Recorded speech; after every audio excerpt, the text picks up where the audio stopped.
Hello guys, welcome to NCERT review series. आज हम बात करेंगे कक्षा 11 की भूगोल विषय की एनसीईआरटी के चैप्टर 2 पर, जिसका टाइटल है संरचना तथा भू आकृति विज्ञान। ये आपका जो भारत का भूगोल आता है, भारत के भूगोल के अंतर्गत भारत की जो भौगोलिक संरचना है और जो उसका भू आकृतिक विज्ञान है, उसके बारे में कक्षा 11 के इस चैप्टर में बहुत गंभीरता से, बहुत महत्वपूर्ण तरीके से और बहुत गहराई से बताया गया है। यूपीएससी और स्टेट पीसीएस के लिए ये चैप्टर मस्ट है। इस चैप्टर को आप किसी भी तरीके से मिस नहीं कर सकते। इसको मैंने पढ़ा है, अंडरलाइन किया है, हाईलाइट किया है, सब कुछ पका करके रख दिया है, बस आपको खाना खाना है। तो चलिए आपके लिए मैं इस चैप्टर को स्टार्ट करता हूं। इस चैप्टर को आप शुरू से अंत तक देखिएगा, आपको भारत का जो पूरा का पूरा भूगोल है, उसका जितना भी भू आकृतिक विज्ञान है, वो समझ में आ जाएगा। गाइज, मिट्टी की उर्वरता और जो गठन होते हैं, उनका स्वरूप अलग अलग होता है।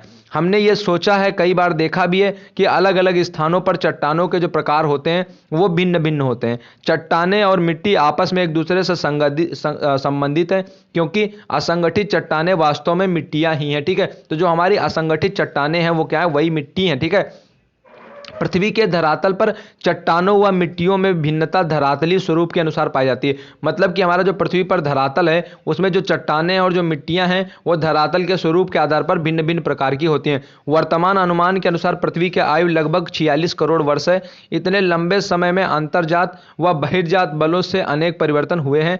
इन बलों की पृथ्वी की धरातलीय व अधरातलीय आकृतियों की रूपरेखा का निर्धारण एक बहुत महत्वपूर्ण भूमिका रही है। आप पृथ्वी की विवर्तनिक हलचलों के विषय में पढ़ चुके हैं। तो चलिए अब मैं आपको यहाँ से इस चैप्टर की ये भूमिका थोड़ा सा स्टार्ट की होगी। अब मैं आपको बताना शुरू करता हूँ इस चैप्टर के बारे में, महत्वपूर्ण तथ्यों के बारे में। गाइज, इंडियन प्लेट भूमध्य रेखा से दक्षिण में थी और आकार में काफी बड़ी थी, और ऑस्ट्रेलियन प्लेट इसी का हिस्सा थी। 3 फैक्ट है, याद रखिएगा। एक तो जो आपका इंडियन प्लेट है वो भूमध्य रेखा के कौन सी दिशा में थी, तो दक्षिण में थी। दूसरा, जो इंडियन प्लेट थी वो क्या थी, काफी बड़ी थी। और जो ऑस्ट्रेलियन प्लेट थी वो इंडियन प्लेट का ही एक पार्ट हुआ करती थी, इंडियन प्लेट का ही एक हिस्सा हुआ करती थी। ठीक है, अगर आप भूवैज्ञानिक संरचना और शैल समूह की भिन्नता के आधार पर बात करेंगे तो आप पृथ्वी को 3 भूखंडों में बांट सकते हैं: प्रायद्वीपीय खंड, हिमालय व अतिरिक्त प्रायद्वीपीय पर्वतमालाएं, और सिंधु गंगा ब्रह्मपुत्र के मैदान। अब मैं आपको एक एक के बारे में बताना स्टार्ट करता हूं। सबसे पहले बात आती प्रायद्वीपीय खंड के बारे में। प्रायद्वीपीय खंड की जो उत्तरी सीमा है कटी पटी है, ये अपने आप में एक तथ्य है, यूपीएससी में पूछा गया। ठीक है, 3 तथ्यों में ये अपने आप में एक तथ्य है, जिसमें से पूछा गया कि प्रायद्वीपीय खंड की उत्तरी सीमा कटी पटी है। तो बिल्कुल ये सत्य कथन होगा कि प्रायद्वीपीय खंड जो आपका है, उसकी जो उत्तरी सीमा है, जो आपकी नॉर्थ उसकी जो सीमा है, वो क्या है, वो जो नॉर्थ बाउंड्री है वो कटा फटा तट है। ठीक है, वो एकदम बराबर नहीं है। पश्चिम बंगाल में मालदा भ्रंश उत्तर पूर्वी भाग में स्थित मेघालय व कार्बी एमलांग पठार को छोटा नागपुर पठार से अलग करता है। एक अलग सवाल है कि जो आपका कार्बी एमलांग का पठार है, जो छोटा नागपुर का पठार है, इन दोनों को जो अलग करता है ये होता है आपका गारो मालदा भ्रंश। ठीक है, गारो मालदा गैप आपका क्या करता है, ये जो मेघालय है और जो कार्बी, वहां पे जो कार्बी एमलांग का पठार है और जो हमारा छोटा नागपुर का पठार है, इन दोनों को गारो मालदा गैप क्या करता है, आपस में अलग कर देता है। प्रायद्वीपीय मुख्यतः प्राचीन नाइस व ग्रेनाइट से बना। ठीक है, जो प्रायद्वीप आपका है वो मुख्य रूप से किन चीजों से बना है, तो वो नाइस से बना हुआ है और ग्रेनाइट से बना हुआ। ठीक है, तो प्रायद्वीप आपका नाइस व ग्रेनाइट से बना हुआ, ये एक अलग सवाल है। बिल्कुल हर एक लाइन में एक क्वेश्चन है, आप ये नोट कर लीजिएगा। नर्मदा, तापी व महानदी की रिफ्ट घाटियां और सतपुड़ा ब्लॉक पर्वत इसके उदाहरण है। देखो, नर्मदा, तापी और महानदियां ये रिफ्ट घाटियों में बहती हैं, और जो ये किस प्रकार के, जो सतपुड़ा है, सतपुड़ा किस प्रकार के पर्वतमाला का उदाहरण है, तो ये एक ब्लॉक पर्वत का उदाहरण। ठीक है, सतपुड़ा किसका उदाहरण है, तो सतपुड़ा हमारा ब्लॉक पर्वत का उदाहरण है। प्रायद्वीप में मुख्य रूप से अवशिष्ट पहाड़ियां हैं, जैसे कि अरावली, नाला मल्ला, इसके अलावा जावदी, वेलीकोंडा, पालकोंडा, महेंद्रगिरी, ये सब। यहाँ की नदी घाटियां उथली हैं और उनकी प्रवणता कम होती है। ये सारे फैक्ट्स मोस्ट इंपॉर्टेंट है ऑब्वियसली, या ज्यादातर अगर मैं कहूं आपको तो ज्यादातर फैक्ट परीक्षाओं में पूछे जा चुके हैं। आगे बढ़िए। पूर्व की ओर बहने वाली अधिकांश नदियां जो है वो बंगाल की खाड़ी में गिरने से पहले डेल्टा का निर्माण करती हैं। महानदी, गोदावरी और कृष्णा जो डेल्टा बनाते हैं वो इनके उदाहरण है। यानी कि पूर्व की ओर जितनी भी नदियां बहती हैं उनकी अधिकांश नदियां क्या करती हैं, डेल्टा का निर्माण करती हैं। अब बताता हूं मैं आपको हिमालय और अतिरिक्त प्रायद्वीपीय पर्वतमालाओं के बारे में। कठोर व स्थिर प्रायद्वीपीय खंड के विपरीत हिमालय अतिरिक्त प्रायद्वीपीय पर्वतमालाओं की भूवैज्ञानिक संरचना तरुण, दुर्बल व लचीली है। ठीक है, ये पर्वत वर्तमान समय में भी बहिर्जनिक तथा अंतर्जनिक बलों की अंतर क्रियाओं से प्रभावित हैं। इसके परिणाम स्वरूप इनमें वलन, भ्रंश और छेप बनते रहते हैं। इन पर्वतों की उत्पत्ति विवर्तनिक हलचलों से जुड़ी है। तेज बहाव वाली नदियों से अपरदित ये पर्वत अभी भी युवा अवस्था में ही हैं। गार्ज वी आकार की घाटियां, शिप्रिकाएं और जलप्रपात इत्यादि इसके उदाहरण हैं। तो ये पूरा का पूरा जो पैरा था ये आपको ये बता रहा है कि जो आपका हिमालय है वो एक नवीन, कमजोर और लचीली पर्वतमाला का उदाहरण है। ठीक है, अब बात आती है सिंधु गंगा ब्रह्मपुत्र के मैदान की। भारत का तीसरा जो भूवैज्ञानिक खंड है वो है सिंधु गंगा और ब्रह्मपुत्र का मैदान। मूलतः यह एक भू अभिनति गर्त है जिसका निर्माण मुख्य रूप से हिमालय पर्वतमाला निर्माण की प्रक्रिया के तीसरे चरण में करीब 6.4 करोड़ वर्ष पहले हुआ था। तब से हिमालय और प्रायद्वीप से निकलने वाली नदियां अपने साथ लाए हुए अवसादों से इसको पाट रही हैं। इन मैदानों में जलोढ़ की औसत गहराई 1000 से 2000 मीटर तक की होती है। तो जो आपका गंगा, ब्रह्मपुत्र और जो यमुना का मैदान है, आपका सिंधु का मैदान है, यहां पर आपका क्या है कि जो जलोढ़ मैदान है इनकी औसत गहराई जो है वो 1000 से 2000 मीटर तक की है, जो अपने आप में एक बहुत महत्वपूर्ण फैक्ट है। और ये क्या है कि जो आपका जो मैदान है, ये भी कई बार पूछा गया कि जो आपके गंगा, ब्रह्मपुत्र और सिंधु के जो मैदान है ये क्या है, तो ये एक भू अभिनति गर्त हैं जिन पे धीरे धीरे अवसादों के कारण ये भर गए। मतलब यहां पर पहले क्या हुआ करता था, गर्त हुआ करता था, लेकिन नदियां जो अपने साथ में अवसाद बहा करके लाती, धीरे धीरे उन्होंने इसको पाट दिया और पाटने के बाद में क्या किया, यहां पर मैदान का निर्माण कर दिया। और इनकी औसत गहराई की आप बात करोगे तो 1000 से 2000 मीटर है। माने इन नदियों ने बह बह करके और अवसाद ला ला करके इनको 1000 से 2000 मीटर तक की ऊंचाई तक पाटा है। अब बात करते हैं भू आकृति के बारे में। मोटे तौर पर भू आकृति के आधार पर भारत को आप 6 हिस्सों में बांट सकते हो। कई बार तो सीधे सीधे यही सवाल पूछा गया है कि भू आकृति के आधार पर भारत को कितने हिस्सों में विभाजित किया जा सकता है। तो कुल मिलाकर के 6 हिस्सों में बांट सकते हो। उत्तर और उत्तर पूर्व की पर्वतमाला में, उत्तर भारत के मैदान में, फिर प्रायद्वीप के पठार में, भारत के मरुस्थल में, तटीय मैदान में और द्वीप समूह में। शुरुआत करेंगे उत्तर तथा उत्तर पूर्वी पर्वतमालाओं से। अब यहां पर देखिए उच्चावच में देखिए आपको हिंदू कुश पर्वत, ऊपर पामीर ग्रंथि और कुल्लू श्रेणी दिखाई दे रही होगी। इसके बाद में काराकोरम की पर्वत श्रृंखला में आपको एक शिखर दिखाई दे रहा है जिसका नाम है K2, जो भारत की सबसे ऊंची चोटी है। नीचे आपको लद्दाख और उसी के नीचे आपको जास्कर की श्रेणी दिखाई दे रही होगी। सबसे नीचे देखिए आपको शिवालिक श्रेणी लिखा हुआ दिखाई दे रहा होगा। इसके बाद में उत्तराखंड में आपको कामेत और नंगा पर्वत, नंदा देवी 2 पर्वत दिखाई दे रहे होंगे। जबकि आपका जो धौलागिरी है, अन्नपूर्णा है, मकालू है, ये पूरा का पूरा हिस्सा देखिए आपका नेपाल में दिखाई दे रहा है। वहीं पर आपको माउंट एवरेस्ट दिखाई दे रहा है जो दुनिया की सबसे ऊंची चोटी जो आपकी वहां पर है, ठीक है, हिमालय की। इसके बाद में आपको नामचा बरुआ ये अरुणाचल प्रदेश के हिस्से में दिखाई दे रहा है। फिर पटकाई बूम, नागा श्रेणी और मिजो श्रेणी ये आपका म्यांमार के साथ में बॉर्डर बना रही हैं। इधर देखिए आप सुलेमान श्रेणी आपको पाकिस्तान में दिखाई दे रही होगी। राजस्थान में आपको देखिए अरावली की श्रेणी है। गुजरात में आप देखिए एक श्रेणी यहां पर देखिए गिर श्रेणी लिखा हुआ, गिर श्रेणी, ठीक है। तो गिर आपकी कहां पर है, ये आपकी गुजरात में। इसके बाद में मैप को और गंभीरता ध्यान से देखिए। मालवा का पठार आपको बुंदेलखंड के पास में दिखाई दे रहा है। यहां पर देखिए मध्य प्रदेश, उत्तर प्रदेश और झारखंड के पास में आपको कैमूर श्रेणी दिखाई दे रही है, साथ में बगलखंड का पठार।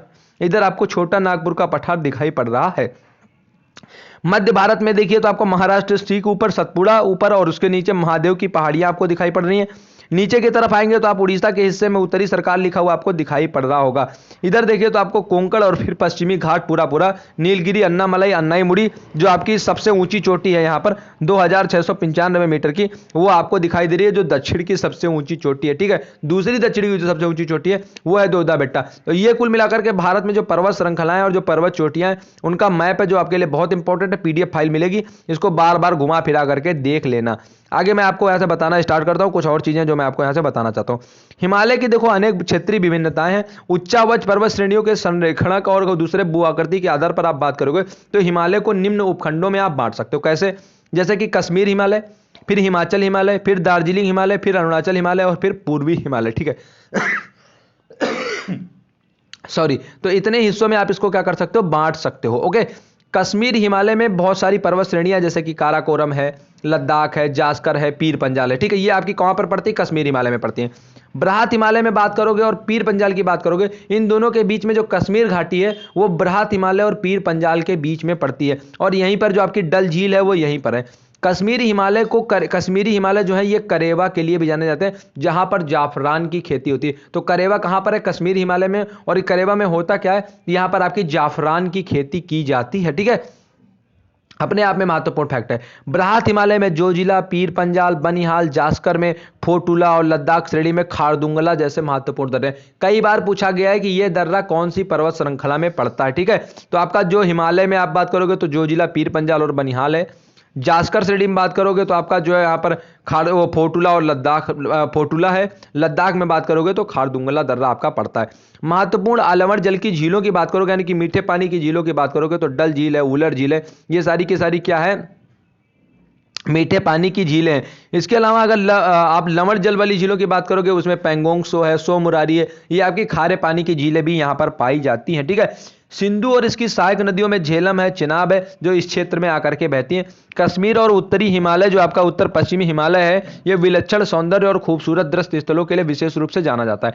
हिमालय को यही रोमांचक दृश्यावली पर्यटकों के लिए आकर्षण का केंद्र बना देती है। तो आपको यह चीज और भी याद रखना है इसमें, जैसे अमरनाथ गुफा, चरारे शरीफ, ये तमाम सारे जो यहाँ पर तीर्थ स्थल है वो सारे के सारे यहीं पर है। ठीक है, जम्मू कश्मीर की राजधानी जो श्रीनगर है वो झेलम नदी के तट पर, सवाल कई बार पूछा गया। पश्चिमी हिमालय को आपको इस मैप में और गंभीरता से आप देख सकते हैं। तो यहाँ पर अगर आप देखेंगे तो आपको जो पश्चिमी हिमालय है वो और गंभीरता से आप इसको दिखाई पड़ रहा होगा, और थोड़ा जूम करके वही चित्र लिया गया है। तो यहाँ पर आपको ये पश्चिमी हिमालय जो पूरा का पूरा ये आपको यहाँ पर सही ढंग से दिखाई दे रहा होगा। लद्दाख की श्रेणी है, जास्कर की श्रेणी है, पीर पंजाल श्रेणी है, नंगा पर्वत है, केटू है, उसके बाद में जोजिला आपका है, कैलाश श्रेणी ऊपर है, सिपकीला दर्रा आपका दिखाई दे रहा होगा, ये पूरा का पूरा जो है यहाँ पर है। ठीक है, तो आपको ये चीज भी याद रखनी है कि जो श्रीनगर है आपका डल झील के किनारे है। ठीक है, कश्मीर घाटी में जो झेलम नदी है इसका एक विसर्पी बहाव है, और जो आपकी डल झील है ये झेलम नदी का ही एक विसर्प है। ओके, एक तरीके से ये भी कह सकते हैं कि जो झेलम नदी है आपकी वो इसी डल झील से ही निकलती है। ठीक है, क्योंकि ये एक बड़े विसर्प का उदाहरण है आपकी जो डल झील है वो, इसी के कारण इसका निर्माण वर्तमान में डल झील के रूप में हो गया है। इसके बाद में अगर हम आगे बात करेंगे तो इसी प्रदेश के दक्षिणी भाग में अनुदैर्ध्य घाटियां यानी कि लॉन्गिट्यूड घाटियां पाई जाती हैं, जिन्हें दून कहा जाता है। जम्मू दून, पठानकोट दून इत्यादि प्रमुख दून हैं। हिमालय और हिमाचल या उत्तराखंड हिमालय की बात अगर आप करो तो हिमालय का यह हिस्सा पश्चिम में रावी और पूर्व में काली, जिसको घाघरा की सहायक नदी बोलते हैं, घाघरा की सहायक नदी है उसके बीच में, यानी कि रावी और काली नदी के बीच का जो हिस्सा है वो आपका क्या कहलाता है, तो वो आपका हिमाचल हिमालय या फिर उत्तराखंड हिमालय कहलाता है। आगे बढ़ करके देखेंगे तो हिमालय को तीन मुख्य पर्वत श्रृंखलाएं हैं, जहां पर बृहत हिमालय, लघु हिमालय, जिसमें से आपका हिमाचल, धौलाधार, उत्तराखंड और नागभीता जो है ये सब, इसको अलग अलग राज्यों में अलग अलग नाम से पुकारा जाता है। लघु हिमालय को क्या बोलते हैं, हिमाचल में बोलते हैं धौलाधर, और उत्तराखंड में इसको नागभीता बोला जाता है। दोनों फैक्ट मोस्ट इंपॉर्टेंट याद कर लो, लघु हिमालय को हिमाचल में बोलते हैं धौलधार, और इसके बाद में आपका जो उत्तराखंड होता है यहाँ पर नागभीता बोला जाता है। दोनों फैक्ट मोस्ट इंपॉर्टेंट है, लिख लेना।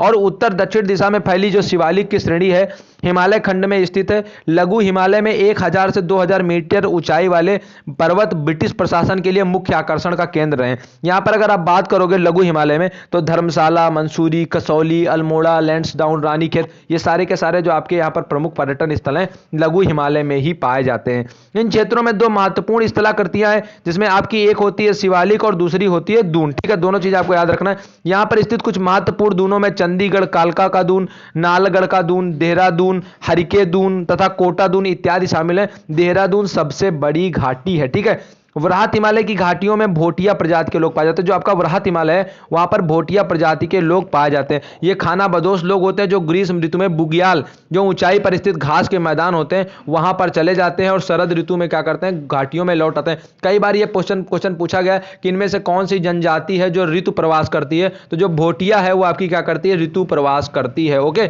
गंगोत्री, यमुनोत्री, केदारनाथ, बद्रीनाथ, हेमकुंड साहिब सब इसी इलाके में पड़ते हैं। इसी क्षेत्र में 5 प्रसिद्ध प्रयाग जो आपका है नदी संगम है वो भी यहां पर पड़ता है, जिनका विवरण इस पुस्तक के अध्याय 3 में दिया गया। अगले चैप्टर में हमको पढ़ने को मिलेगा। अब बात करते हैं दार्जिलिंग और सिक्किम हिमालय के। यहाँ पर तेज बहाव वाली जो तीस्ता नदी है वो बहती है। कंचनजंगा जैसी ऊंची घाटियां हैं और यहाँ पर गहरी चोटियां भी पाई जाती हैं। इस तरीके के यहाँ पर जो है स्थलाकृतियां हमको दिखाई पड़ती हैं। इसके बाद में अरुणाचल हिमालय की बात करोगे तो यह पर्वत क्षेत्र भूटान हिमालय से लेकर के पूर्व में दिफू दर्रे तक फैला हुआ है। इस पर्वत श्रेणी की जो सामान्य दिशा है दक्षिण पूर्व से उत्तर पूर्व की हो रही है। ठीक है, इस क्षेत्र की मुख्य चोटियों में जो आपका कामेत है और नामचा बरवा है ये आती हैं। नामचा बरवा को पार करने के बाद में ब्रह्मपुत्र एक गहरी गार्ज बनाती है। कामेंग, सुबनसिरी, दिहांग, दिमांग, लोहित जो है ये सारी की सारी यहाँ की नदियां हैं और ये सभी नदियां 12 मासी हैं। ये सब फैक्ट मोस्ट इंपॉर्टेंट है, रट लीजिएगा एकदम। ये सब सवाल पूछा गया, इनमें से जितना अंडरलाइन है और हाईलाइट है सबसे सवाल पूछा गया। इसी क्षेत्र के पश्चिम में पूर्व में बसी हुई कुछ जनजातियां इस प्रकार हैं, जैसे कि मोनपा, अबोर, मिसमी, निसी, नागा। ठीक है, तो पश्चिम से पूर्व में अगर आप बात करोगे तो ये तमाम सारी जनजातियां जो यहाँ पर बसी हुई हैं। ठीक है, कौन से? मोनपा है, अबोर है, मिसमी है, निसी है, नागा है। ठीक है, इनमें से ज़्यादातर जनजातियां जो है वो झूमिंग खेती करती हैं, जिसे स्थानांतरी या फिर स्लैश बर्न खेती कहा जाता है। ये यहाँ पर मैप में आप देखिए, आपको मकालू कंचनजंगा नजर आ रहा है, हिमालय पर्वत ऊपर ऊपर आपको नजर आ रहा है। फिर इसके बाद में आपको भूटान है, उसके बाद में आपका डाफला बोमडीला यहाँ पर दर्रा आपको नजर आ रहा है, पटकाई बुमनागा श्रेणियां, गारो खासी और जयंतिया की श्रेणियां आपको बखूबी नजर आ रही होंगी। आगे बात करते हैं, इसमें इस खेती को यहां पर स्लैश एंड बर्न खेती भी कहा जाता है। बराक मणिपुर व मिजोरम की एक मुख्य नदी है, मोस्ट इंपॉर्टेंट फैक्ट है। कई बार ये क्वेश्चन पूछा गया कि बराक जो है वो कहां कहां पर बहती है, तो मणिपुर और मिजोरम में बहती है। मणिपुर घाटी के मध्य में एक झील है जिसका नाम है लोकटक झील, और यहां पर चारों ओर से ये पहाड़ियों से घिरा हुआ है। मिजोरम, जिसे मेलेसिस बेसिन भी कहा जाता है, मृदुल और संगठित चट्टानों से बना हुआ है। मोस्ट इंपॉर्टेंट फैक्ट्स है। नागालैंड में बहने वाली ज्यादातर नदियां ब्रह्मपुत्र की सहायक नदियां हैं। मिजोरम और मणिपुर की 2 नदियां बराक की सहायक नदियां हैं, जो मेघना की एक सहायक नदी है। ठीक है, ये चीज याद रखना।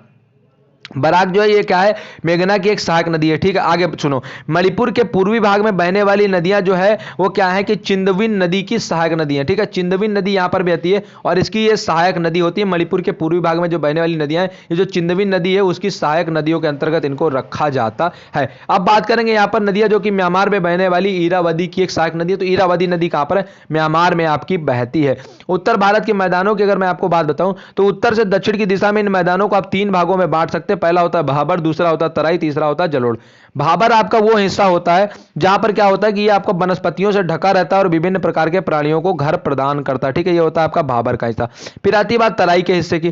तराई के हिस्से में क्या होता है, जहां पर नदियां विलुप्त हो जाती है वो तराई का हिस्सा होता है। फिर जहां पर वो नदियां फिर से निकलती हैं वो आपका हिस्सा कहलाता है जलोढ़ मैदान। ठीक है, जलोढ़ में भी बांगर और खादर 2 होते हैं। बांगर आपका होता है जो है अनुपजाऊ मैदान और खादर आपका होता है उपजाऊ मैदान। अंत में बात आती है प्रायद्वीपीय पठार की। तो प्रायद्वीपीय पठार के अंतर्गत आपका जैसे दिल्ली है, कटक है, यहाँ पर अरावली का विस्तार है। पूर्व में राजमहल की पहाड़ियां हैं, पश्चिम में आपका गिरी की पहाड़ियां हैं, दक्षिण में इलायची की पहाड़ियां हैं। प्रायद्वीपीय पठार की सीमाओं को ये बनाती हैं। ठीक है, उत्तर पूर्व में अगर आप बात करोगे तो वहां पर जैसे आपका शिलांग का पठार है, कार्बी एंगलांग का पठार है, ये भी इसी भूखंड का ही विस्तार है जिसको आप प्रायद्वीपीय भारत का पठार बोलते हो। हजारीबाग पठार, पलायू पठार, रांची पठार, मालवा का पठार, कोयम्बटूर का पठार, कर्नाटक का पठार, यह भारत के प्राचीनतम भूभागों और स्थिर भूभागों के अंतर्गत माना जाता है।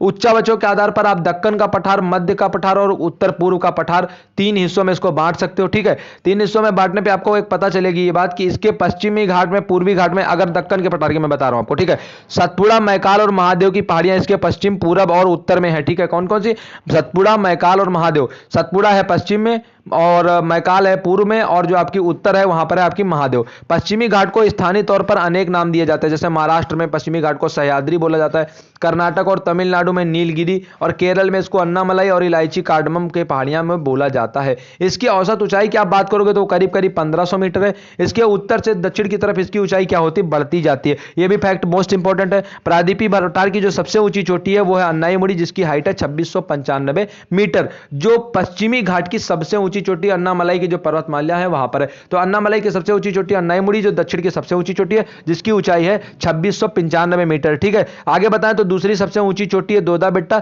जो नीलगिरी की पहाड़ी के अंतर्गत आती है। पूर्वी और पश्चिमी घाट में नीलगिरी की पहाड़ियां जो है वो क्या करती है, आपस में मिल जाती है। तो जो पूर्वी घाट और पश्चिमी घाट है वो कहां पर मिलता है, तो नीलगिरी की पहाड़ी के पास में आकर के आपस में मिल जाता है। यमुना की सहायक नदियां जो होती हैं वो विंध्याचल और कैमूर की श्रेणियों से निकलती हैं। बनास चंबल की एकमात्र मुख्य सहायक नदी है। जो बनास नदी है ये चंबल की एकमात्र मुख्य सहायक नदी है, जो पश्चिम में अरावली से निकलती है। ठीक है, अरावली से निकलती है, बनास और चंबल में आकर के मिल जाती है। आपको मालूम है चंबल जो है अब नदी आपकी मध्य प्रदेश में मुंह जाना पांव से निकलती है, मध्य प्रदेश से होकर के, राजस्थान से होकर के उत्तर प्रदेश में फिर इटावा के पास में यमुना नदी में मिल जाती है। ठीक है, तो बनास किसकी सहायक नदी है, तो चंबल की सहायक नदी है जो आपकी अरावली से निकलती है। ओके आगे आपको बताता हूं। फिर आपका मरुस्थल की बात आती है जहां पर आपको ज्यादा कुछ खास तौर से पढ़ने लायक नहीं है, लेकिन इसके बाद में अगर आप बात करोगे यहां पर तो बात आती है आपके तटीय मैदानों की। तटीय मैदानों में जो आपका गुजरात का तट है, दक्षिण में केरल का तट है, ये सारा का सारा आपका तटीय मैदान है। इस हिस्सों में इसको बांटा जाता है। गुजरात को कच्छ और काठियावाड़ का तट बोलते हैं, महाराष्ट्र को कोंकण का तट बोला जाता है, गोवा और महाराष्ट्र और जो गोवा है कोंकण तट, कर्नाटक और केरल क्रमशः मालाबार और जो आपका कन्नड़ तट है वो कहलाते हैं। मालाबार तट की विशेष स्थलाकृतियां जो है वो कयाल बोली जाती हैं, ठीक है, जैसे आपको वहाँ करेवा दिखाई दे रहा था, यहाँ पर कयाल बोला जाता है। इसके बाद में मछली पकड़ने और अंतःस्थलीय नौकायन के लिए इनका प्रयोग किया जाता है और पर्यटकों के लिए भी इसका विशेष आकर्षण होता है। केरल में हर साल प्रसिद्ध नेहरू ट्रॉफी वल्लमकल्ली जिसको आप बोलते हो नौका दौड़, उसका आयोजन यहाँ पर किया जाता है। कहाँ पर? केरल के अंदर में। फिर लास्ट में बात आती है द्वीप समूहों की। बंगाल की खाड़ी में जो द्वीप है उनकी संख्या कुल मिलाकर के 572। ये द्वीप जो आपका 6 डिग्री उत्तर से लेकर के 14 डिग्री उत्तर और 92 डिग्री पूर्व से लेकर के 94 डिग्री पूर्व में आपके पड़ते हैं पूरे के पूरे, ठीक है। इस द्वीप समूह में पर्वत चोटियों की आप बात करोगे तो उत्तरी अंडमान में 768 मीटर है सैडल पीक, ठीक है। उत्तरी अंडमान की सबसे ऊंची चोटी है सैडल पीक और ये पूरे यहाँ पर अंडमान निकोबार की सबसे ऊंची चोटी है जिसकी ऊंचाई है 738 मीटर। दूसरी आपकी माउंट डियो वैली जिसकी ऊंचाई है 515 मीटर। फिर है माउंट कोयोब जिसकी ऊंचाई है 460 मीटर और सबसे लास्ट में आपका आता है यहाँ पर माउंट थुइब थुल्लर जिसकी ऊंचाई है आपकी 642 मीटर, लेकिन ये ग्रेट निकोबार के अंदर में पड़ता है, ठीक है। अरब सागर में और लक्षद्वीप और मिनिकॉय के द्वीप मिला लिए जाए तो ये 80 डिग्री उत्तर से 12 डिग्री उत्तर और 71 डिग्री पूर्व से 74 डिग्री पूर्व के बीच में बिखरे हुए हैं। ये केरल तट से 280 किलोमीटर से 480 किलोमीटर की दूरी पर पड़ते हैं। पूरा द्वीप समूह प्रवाल निक्षेपों से बना हुआ है। यहाँ पर कुल मिलाकर के 36 द्वीप हैं और इनमें से 11 पर मानव आवास है। दोनों से सवाल पूछा गया है, कुल द्वीपों से भी सवाल पूछा गया और कुल मानव आवास से भी सवाल पूछा गया, ठीक है। तो कुल 36 द्वीप हैं लेकिन 11 पर मानव आवास है। यहाँ पर आगे मैंने बताया था कि आपका अंडमान निकोबार में 572 द्वीप कुल मिलाकर के, ठीक है। मिनिकॉय सबसे बड़ा द्वीप है जिसका जो क्षेत्रफल है वो 453 वर्ग किलोमीटर है। पूरा द्वीप समूह 10 डिग्री चैनल द्वारा 2 भागों में बांट दिया जाता है। उस उत्तर में अमीनी द्वीप और दक्षिण में कोने कनानोरे द्वीप जो है ये यहाँ पर है। इसके अलावा द्वीप समूह पर तूफान द्वारा निर्मित पुलिन है जिस पर अबद्ध गुटिकाएं, शिलांग, गोलिस्मिकाएं और गोलासम पूर्वी समुद्र तट पर पाए जाते हैं। तो भाई ये था आपका पूरा का पूरा स्थलाकृतिक विज्ञान भारत का, जहाँ पर हमने भारत की नदियों के बारे में, भारत की पर्वत श्रृंखलाओं के बारे में, फिर पूर्वी और पश्चिमी घाट के बारे में, द्वीप समूहों के बारे में, मरुस्थल के बारे में, पठार के बारे में, करीब करीब सारी चीज़ों के बारे में भारत का एक मोटा मोटी पढ़ लिया है। इस चैप्टर की PDF फाइल आपको मिल जाएगी, तो इसके PDF फाइल से आप एक बार इसको फिर से पढ़िएगा।